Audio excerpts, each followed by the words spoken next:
যখন আপনি মারা যাবেন, দুনিয়া থেকে বিদায় নেবেন, মানুষজন কেউ বলবে না আজকে বৃষ্টির দিন দাফন করিস না, কেউ বলবে না যে তারা 2টা দিন রাখ, কেউ বলবে না।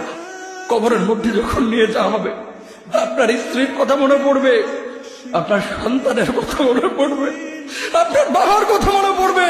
সবচাইতে বেশি কষ্ট আপনাকে যে জিনিসটা দেবে, কি নিয়ে কবরে ঢুকলাম, কেন সুদ খাইছিলাম, কেন ঘুষ খাইছিলাম, কেন কবরের জিন্দেগির জন্য প্রিপারেশন নেই নাই।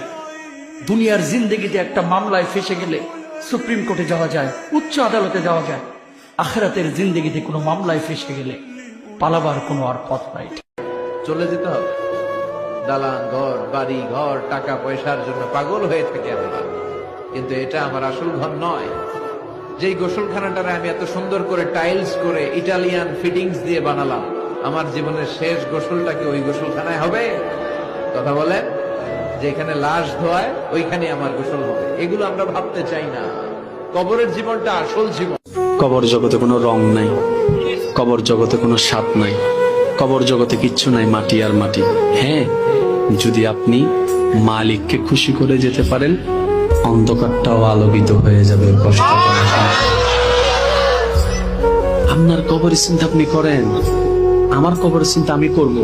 আপনি আমাকে বেশি থেকে বেশি উৎসাহ দিতে পারবেন, ভাইয়া কবরটা সাজাইলা, সারা জীবন শান্তিতে থাকতে পারবেন। এটা হচ্ছে মুসলমানের নিয়ম। বলেন, কবর প্রতিদিন ডাক দিয়ে বলে আনা বাইতুদ দুধ। প্রত্যেকের কবর প্রত্যেককে ডেকে বলে, ও আল্লাহর বান্দা, জানো আমি পোকামাকড়ের ঘর, পোকামাকড়ের ঘর। তুমি তো সেই বান্দা যে একটা মশা কানের পাশ দিয়ে উড়ে গেলে তোমার ঘুম বন্ধ হয়ে যায়, চোখ মিলে যায়। একটা মশার গুনগুন আওয়াজ সহ্য করতে পারো না। একবার কয়েল, একবার অ্যারোসোল, একবার মশারি, এরপরেও তুমি চাও যে একটা মশাও যেন আমার কানের কাছে গুনগুন না করে।